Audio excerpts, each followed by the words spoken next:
First time sex can be tricky, scary and a confusing thing. ये समझना जितना easy है उतना ही कॉम्प्लिकेटेड भी है, क्योंकि लोगों को इससे रिलेटेड बहुत सारा कंफ्यूजन होता है एंड दिमाग में काफी सारे क्वेश्चंस भी आते हैं।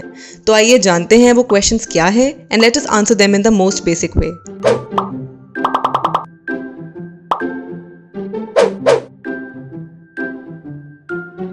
पहला है, is it normal to bleed after sex?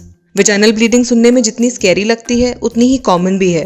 There is probably no cause for concern unless वो किसी इन्फेक्शन की वजह से हुई हो। It's absolutely normal. इनफैक्ट काफी वुमेन को फर्स्ट टाइम पेनिट्रेटिव सेक्स करने के बाद ब्लीडिंग होती है because of her hymen stretching और टियरिंग।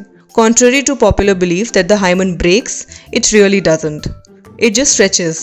और ये किसी स्पोर्ट खेलने से, जिमिंग या साइकिलिंग करने से या फिर कोई भी इंटेंसिव फिजिकल एक्टिविटी करने से भी हो सकता है। So if your hymen has been stretched before you have first time sex, you may not bleed at all. Both are normal and it is nothing to be worried about. फिर है, can vagina expand or contract? You'd be very surprised by how much a vagina can actually handle. आप खुद ही सोचो कि आपका vagina एक 2.5 to 3.5 kg का baby deliver कर सकता है, तो बाकी चीजें भी हैंडल कर ही सकता है। अगर आप प्रॉपरली ल्यूब यूज करोगे and you started with foreplay, then you will be able to handle it. If it really hurts, take a break and try again. आप पहले से ये मत सोचो कि आपको पेन या डिस्कम्फर्ट फील होगा, क्योंकि ऐसा करने से most of the women clench their pelvic floor muscles and feel as though their partner can't achieve full penetration. तो बस आप अपना टाइम लो और रिलैक्स रहो। फिर है, does sex always lead to orgasm? No, not at all. आपके लिए फर्स्ट टाइम थोड़ा अनकंफर्टेबल हो सकता है as it's new and your vaginal muscles aren't used to penetration. So don't be shocked or disappointed if you don't have an orgasm. You are totally normal. अगर आपने first time में ही orgasm experience कर लिया, then you are probably lucky because it's highly unlikely to happen. It takes time and practice to get good at it. आप कोई भी specific goal मत set करो। Let the experience be whatever it's going to be. Next is, should I be on birth control when I have penetrative sex for the first time? It is certainly recommended, but 98% of the time, condoms effectively work करते हैं if used correctly. अगर आप monogamous या stable relationship में नहीं हो और आप दोनों ने ही STI screening नहीं करवाई है, you should use condoms whether or not you're on an alternative form of birth control.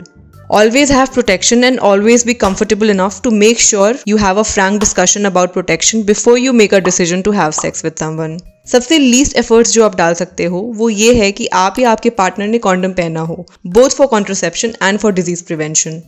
Using a latex condom consistently and correctly is effective to prevent pregnancy और उससे STI का रिस्क भी reduce होता है if someone is infected. फिर है, can I do it when I am menstruating? Although period sex को safe कहा जाता है because you are most unlikely to get pregnant at this time, but कुछ डॉक्टर्स एडवाइस करते हैं कि अगर ये आपका फर्स्ट टाइम है एंड आप मेंस्ट्रुएट भी कर रहे हो, so you can avoid engaging in sexual intercourse, क्योंकि आपकी बॉडी ऑलरेडी बहुत सारी चीजों से गुजर रही होती है and period sex can be really messy. तो बस आप पहले 2 दिन अवॉइड करो, बट अगर आपको फिर भी ट्राई करना है तो मेक श्योर आप सेफली कर रहे हो with all the precautions. To know if it's safe और नॉट, आप ये वीडियो देख सकते हो and to know how to go about it safely, watch this one and I am sure आपको बहुत चीजें क्लियर हो जाएंगी। हमने कुछ अनकॉमन पॉइंट्स पिक किए हैं only to normalize them. Remember to not panic and go for it only if you want to. किसी भी प्रेशर में आकर या फिर ये सोचकर मत करना कि सब तो कर रहे हैं यार, मैं क्यों नहीं। If you are unsure about it, take all the time you need. Subscribe to the YouTube channel and don't forget to hit the bell icon so that you don't miss any videos by us.